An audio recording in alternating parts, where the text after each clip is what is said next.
C'était l'une des plus grosses vendeuses de la scène pop du début des années 2010. Elle a enchaîné les tubes, pour elle comme pour les autres. Son succès l'a portée jusqu'aux cérémonies et aux scènes les plus prestigieuses de la planète. Et pourtant, elle qui avait tout pour s'imposer a disparu du jour au lendemain. Entre rejet du public américain, rébellion au sommet de son succès et renaissance dans le R&B, aujourd'hui dans cette capsule musicale, on parle de Jessie J.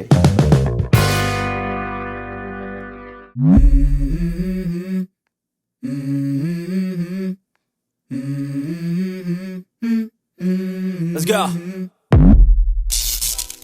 Jessie J, de son vrai nom Jessica Cornish, est née à Londres, en Angleterre. Dès son plus jeune âge, elle se passionne pour la musique et commence à monter sur scène. À l'adolescence, elle va intégrer la Brit School, une école très prestigieuse où elle va sortir diplômée de la même promo que Adele ou encore Leona Lewis. Cette école prestigieuse va lui permettre de développer son style ainsi que ses compétences en écriture et en prestations scéniques. Durant cette période, elle va malheureusement avoir un accident cardiaque qui va chambouler sa vie, mais également lui inspirer une des chansons les plus marquantes de sa discographie, Big White Room. Il faut savoir que la trajectoire de Jessie J dans l'industrie musicale, c'est un parcours qui est semé d'embûches. Avant qu'on puisse lui reconnaître le talent et la légitimité pour pouvoir opérer une carrière en solo en tant qu'interprète, elle va d'abord officier en coulisses. Elle va écrire des chansons pour d'autres artistes et va d'ailleurs signer avec le label Sony, mais uniquement pour le publishing en tant que parolière et compositrice. Finalement, un label va enfin s'intéresser à elle en tant qu'artiste à part entière, artiste-interprète. Et à 17 ans, elle signe son premier contrat chez Guts Records, label avec lequel elle va enregistrer son premier album. Malheureusement, ce label fera faillite avant que Jessie n'ait pu avoir l'occasion de sortir ce premier album. Elle va alors se retourner vers ce qui paye ses factures, à savoir écrire des chansons pour les autres. Elle se retrouve très vite en studio avec un collaborateur, Claude Kelly, qui depuis est devenu un de ses amis de longue date. Et entre ces deux-là, le courant va très bien passer, autant sur le plan amical que sur le plan musical. Et il y a une vraie alchimie qui existe dans le duo, puisque lors de leur première rencontre, de leur première session en studio, ils vont écrire la chanson Party in the USA, qui deviendra l'un des plus gros hits de Miley Cyrus.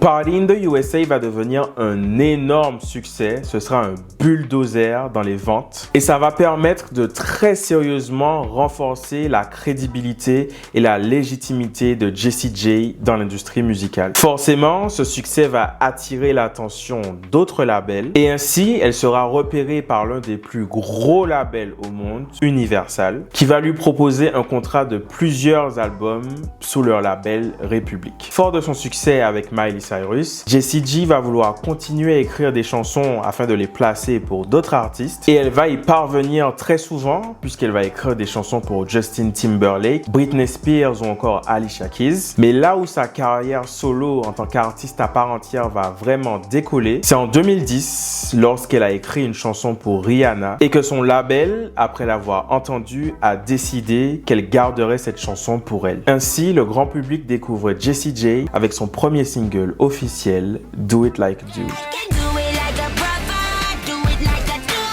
On découvre alors cette jeune femme anglaise avec ce bob noir emblématique qui deviendra sa signature lors de l'exploitation de ce premier album. Et surtout, on découvre ce morceau qui est catchy, efficace, qui va venir retenir l'attention du public. Très vite, un second single arrive pour enfoncer le clou et ce sera un énorme succès.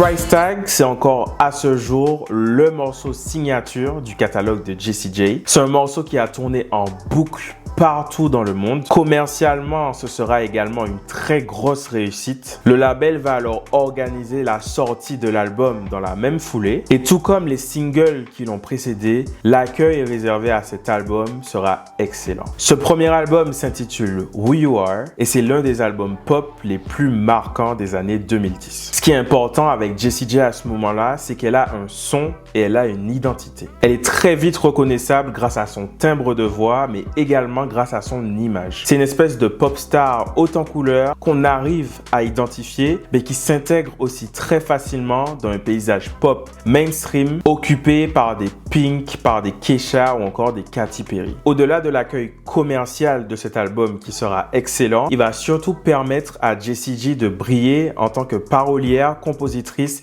mais aussi interprète. Vocalement, c'est une meuf qui est très à l'aise, avec de très belles capacités vocales.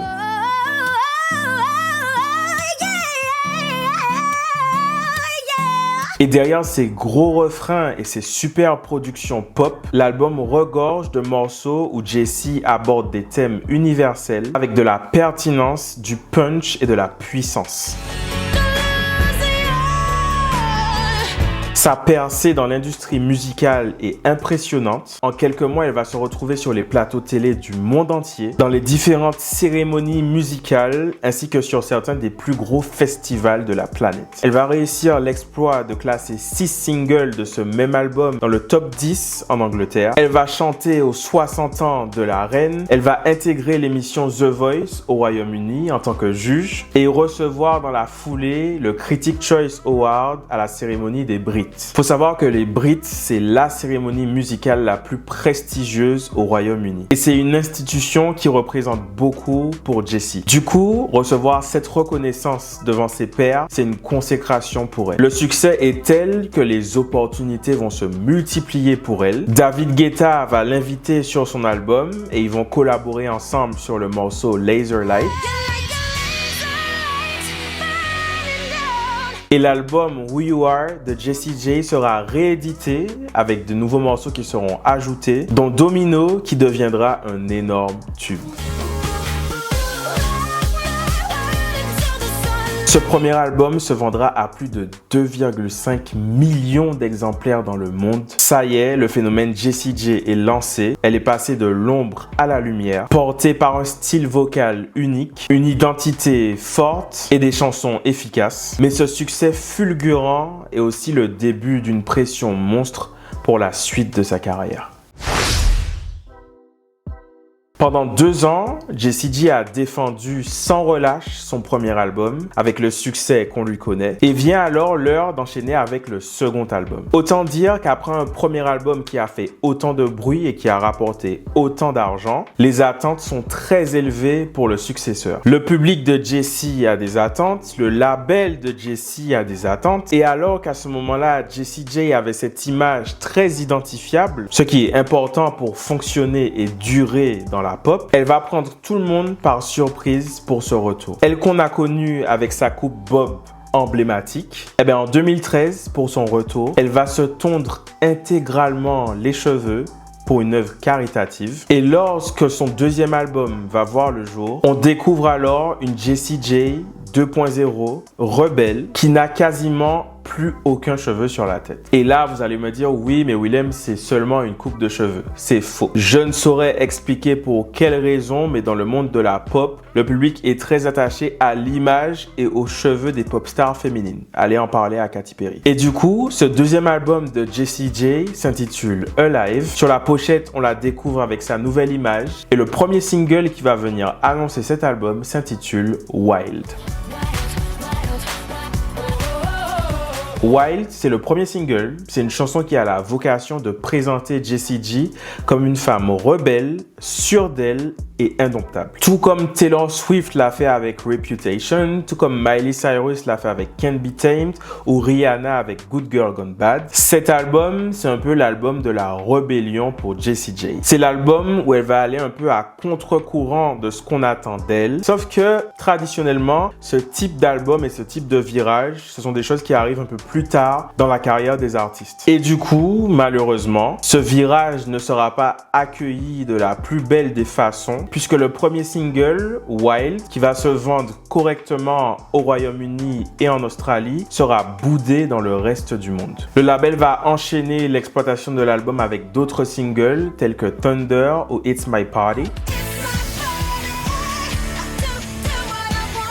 Mais aucun de ces morceaux ne saura vraiment raviver l'intérêt du grand public et fatalement, ce second album Alive ne sera jamais à la hauteur commercialement. Les performances dans les charts sont tellement décevantes que le label va décider d'annuler la sortie de l'album aux États-Unis, qui pourtant à ce moment-là est un des marchés sur lequel ils souhaitent vraiment pousser Jessie J, parce qu'on l'a vu avec le premier album, elle a vraiment ce potentiel d'être une grosse pop star. L'album va se vendre à moins de 250 000 exemplaires, ce qui est 10 fois moins que le premier album. C'est la douche froide pour Jessie J. Et ce qui est reproché à cette era et à cet album, c'est que Jessie a un peu trahi son identité. Et du coup, le grand public passe à côté. Malgré l'accueil moins chaleureux de l'album dans le reste du monde, elle continue de bénéficier du soutien des fans présents sur sa terre d'origine, ce qui lui permettra de faire sa première tournée d'arena pour cet album à travers une petite tournée d'une vingtaine de dates, le Alive Tour, qui viendra défendre l'album du même nom au Royaume-Uni. À la suite de la tournée, le label décide finalement d'interrompre l'exploitation de cet album pour passer à la suite.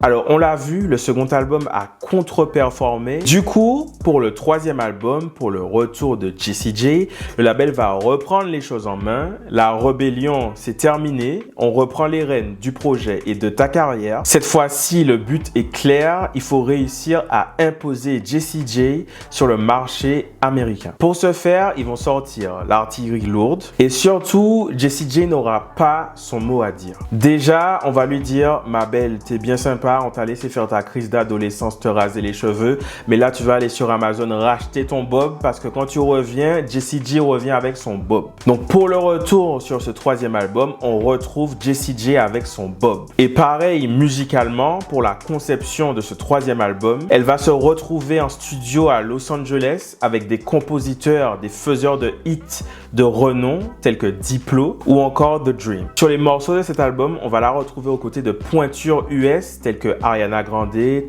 Chainz ou encore Nicki Minaj. Et ce qu'il faut retenir, c'est que cet album, c'est l'album de Jessie J où elle aura le moins d'implication dans la conception du projet. C'est l'album où elle a le moins participé à l'écriture. La plupart des chansons ont été écrites et fabriquées pour elle. Elle a juste à venir en studio et poser sa voix sur les chansons que le label a choisies pour elle. Ce qui est très cocasse quand on sait qu'elle s'était faite repérer pour ses qualités de parolière et de compositrice. Cette fois-ci, le label reprend complètement la main sur cet aspect-là afin de gérer entièrement la direction du projet. Le premier single officiel de cet album, c'est une méga collaboration avec Ariana Grande et Nicki Minaj, qui sont toutes les deux au top de leur carrière à ce moment-là et surtout qui sont toutes les deux dans le même label que Jessie J. Bang Bang, c'est un morceau qui de base avait été envoyé à Ariana Grande, qui n'était pas plus emballé que ça, du coup elle l'avait laissé un peu en fond de tiroir.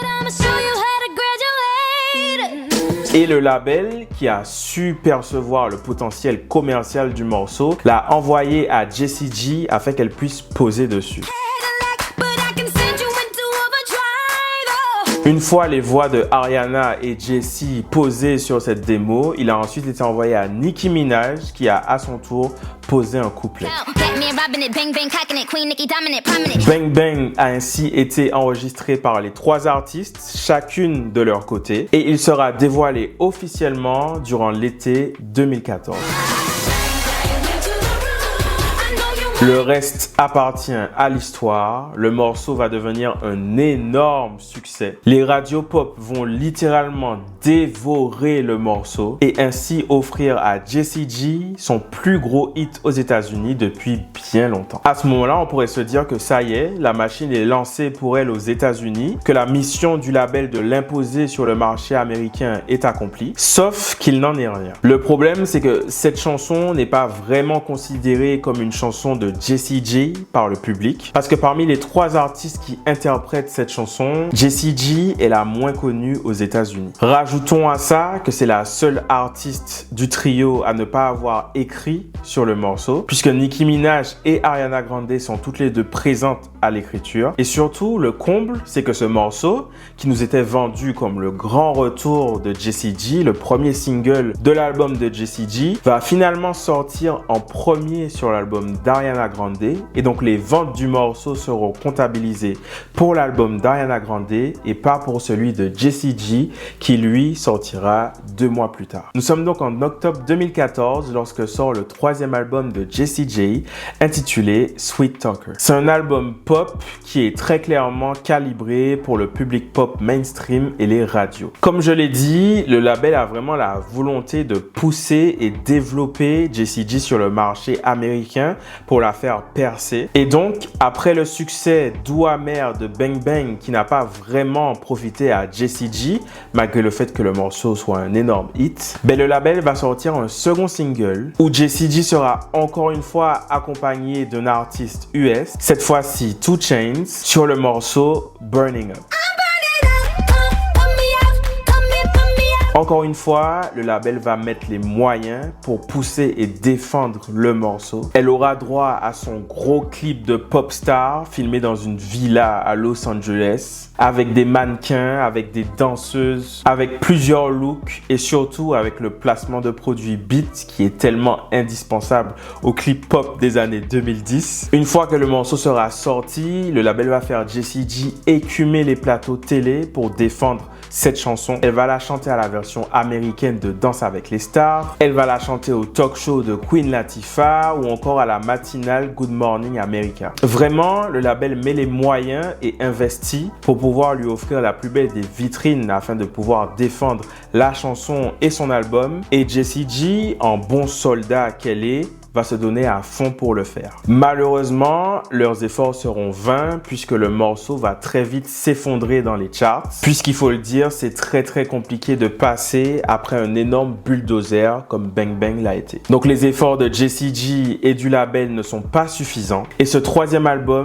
ne réussira jamais à s'imposer sur le marché américain. Le pire dans cette histoire, c'est qu'en voulant imposer Jessie J sur le marché américain, le label a complètement ignoré et négliger les autres marchés sur lesquels Jessie J continuait d'avoir un semblant d'intérêt, tels que l'Angleterre ou l'Australie. Et du coup, elle qui s'en sortait correctement sur ces marchés-là, avec cet album, elle a perdu du monde partout. Sweet Talker, c'est un album qui a fait beaucoup de mal à la carrière de Jessie J, alors qu'il était conçu à la base même pour la faire exploser. Et ce qui est ironique avec cet album, cette ère, cette période-là de sa carrière, c'est qu'en fait, le label a fait plein de calculs qui étaient prévus pour la faire fonctionner. Tout ce qu'ils ont calculé n'a pas fonctionné et tout ce qui a fonctionné, c'est ce qui n'était pas calculé. Ils ont sorti les moyens et l'artillerie lourde pour Bang Bang et Burning Up. Et au final, on a pu le voir que ça ne lui a pas servi tant que ça. Alors que, à contrario, le single Masterpiece, qui sera le dernier single de cet album, qui est un single qui est vraiment sorti sans gros investissement du label, avec un petit clip sans budget,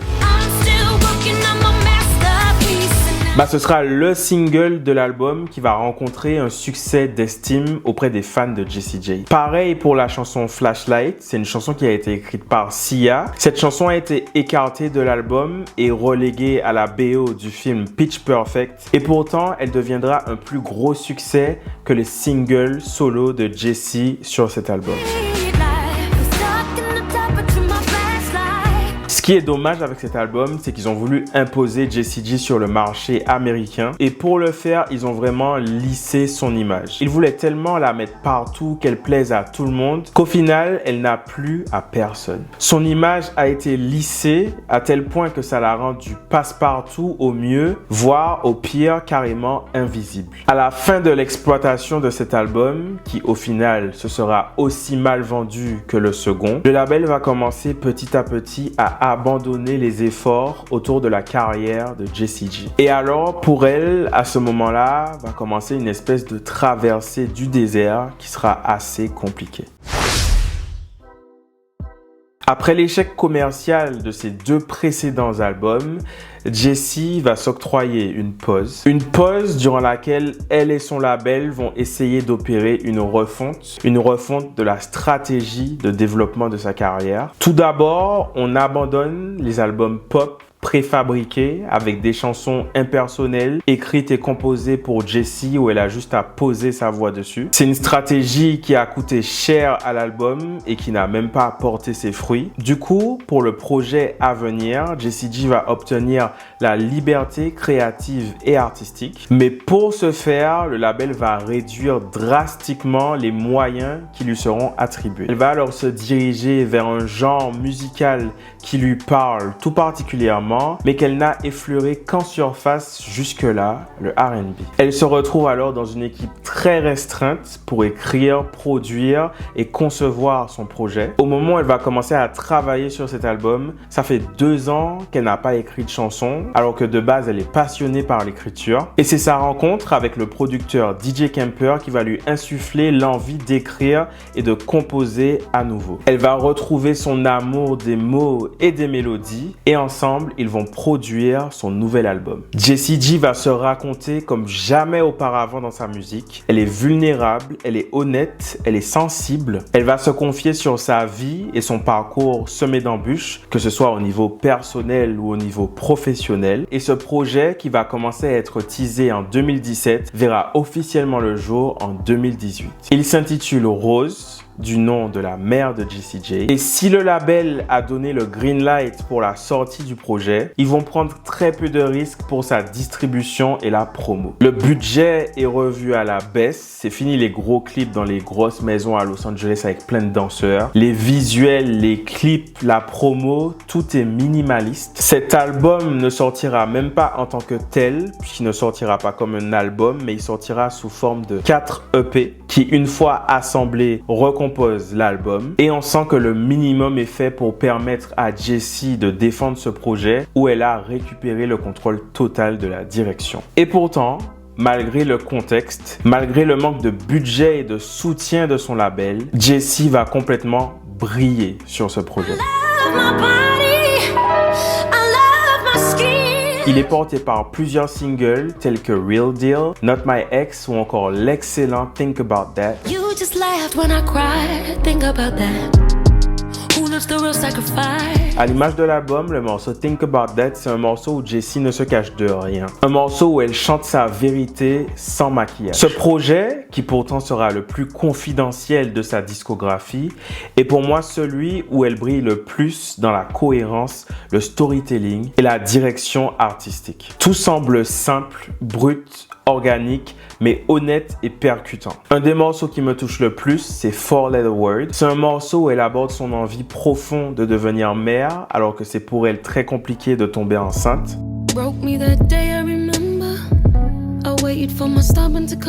C'est un titre R&B, laid down, très doux, avec un layering vocal qui est très délicat. C'est une espèce de petit nuage pour les oreilles. Et donc vous en doutez, Rose, c'est un projet qui est conceptuel, qui est R&B, qui est minimaliste, très peu promu par le label et donc fatalement, commercialement, c'est un projet qui ne va pas se vendre. Malgré tout, cette collection de chansons très personnelles va résonner chez pas mal de fans de Jessie qui va lui permettre d'aller défendre cet album dans des petites salles devant un noyau de fans fidèles qui va venir l'applaudir sur cette tournée et sur certains festivals. Au-delà de l'échec commercial de l'album qui peut être décevant, ce qu'on va retenir de cette ère, de ce projet Rose pour Jessie et de cette étape dans sa carrière, c'est que c'est l'album, c'est le projet qui a réussi à lui redonner goût en sa vocation et sa passion pour l'écriture et la production de musique. Et du coup, pendant l'exploitation de ce projet Rose, Jessie va retourner en studio pendant quelques jours avec l'intention d'enregistrer un album de Noël. Alors autant pour nous les francophones, ça peut paraître comme quelque chose de très niche et de farfelu, autant sur les marchés anglophones, les albums de Noël, ce sont de véritables institutions. Allez demander ça à Mariah Carey ou Michael Bublé. Et du coup, fin 2018, Jessie arrive avec son tout premier album de Noël, composé en majeure partie de reprises emblématiques de la saison, ainsi que d'une chanson originale portant le titre éponyme du projet, This Christmas Day. Alors bon, je suis pas objectif parce que je suis fan de Jessie et je suis fan de la période de Noël, mais c'est un album que j'adore. Quand la période des fêtes de fin d'année arrive, ça tourne chez moi. C'est un album qui est bien produit, qui est bien interprété, et le morceau original qu'ils ont fait pour cet album est, en mon sens, très réussi. Pour cet album, comme pour le précédent, ce n'est pas un bulldozer dans les ventes, mais honnêtement, je pense pas que c'était l'objectif avec un projet pareil. Et de toute façon, à ce moment-là, dans sa carrière, Jessie est un peu abandonnée par son label qui a décidé d'arrêter d'investir sur sa carrière et sur son développement. Du coup, elle se retrouve un peu livrée à elle-même et elle va évoluer au gré des opportunités. Elle va retourner s'asseoir en tant que juge dans les fauteuils rouges de The Voice, tantôt en Angleterre, tantôt en Australie. Elle va participer et remporter l'émission de Singer en Chine, qui est une énorme émission où chaque semaine, prestation après prestation, elle va donner des claques à tout le monde.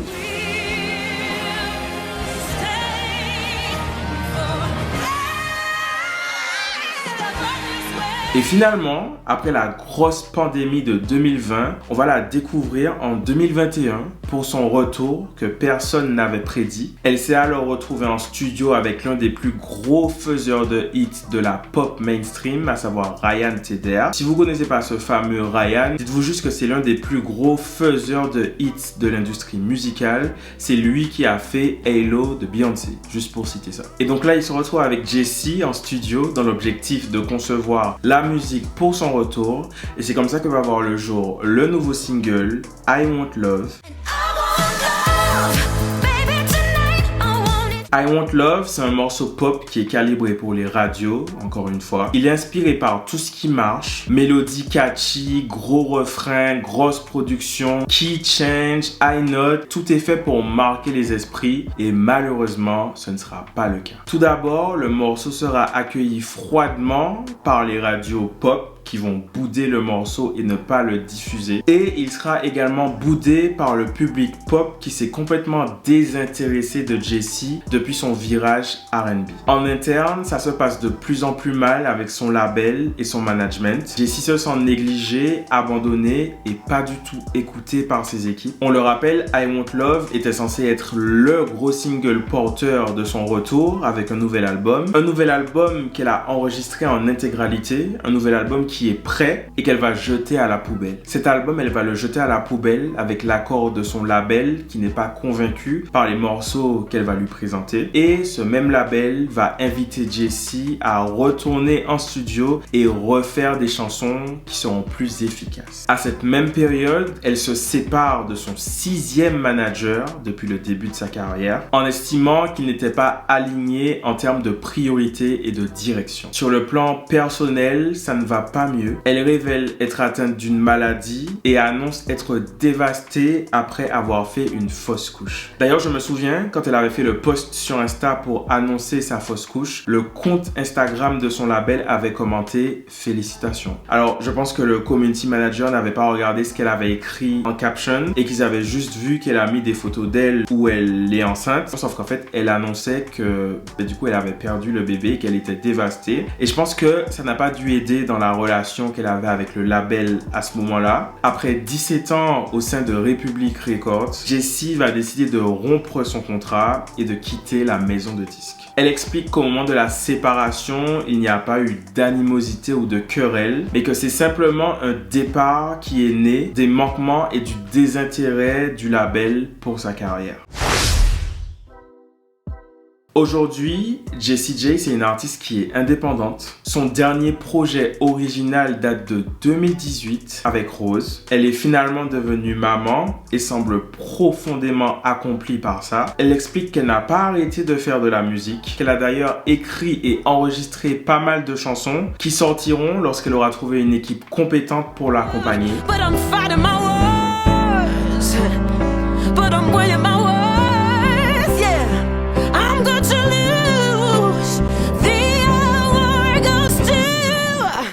You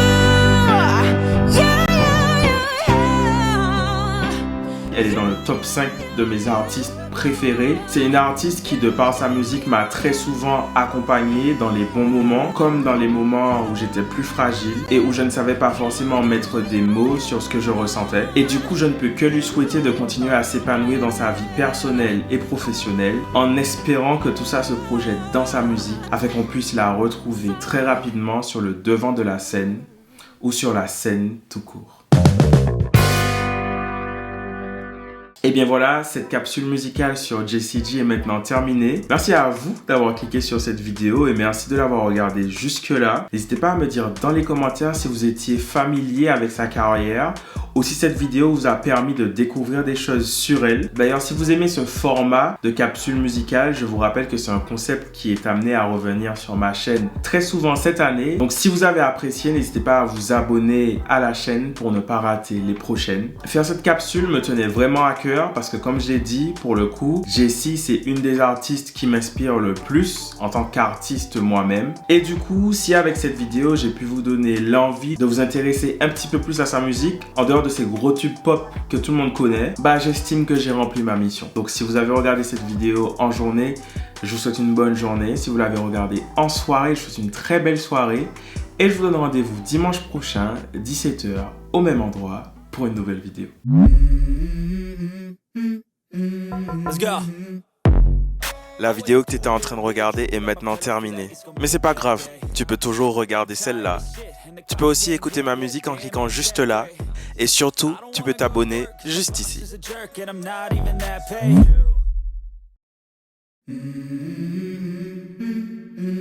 Let's go.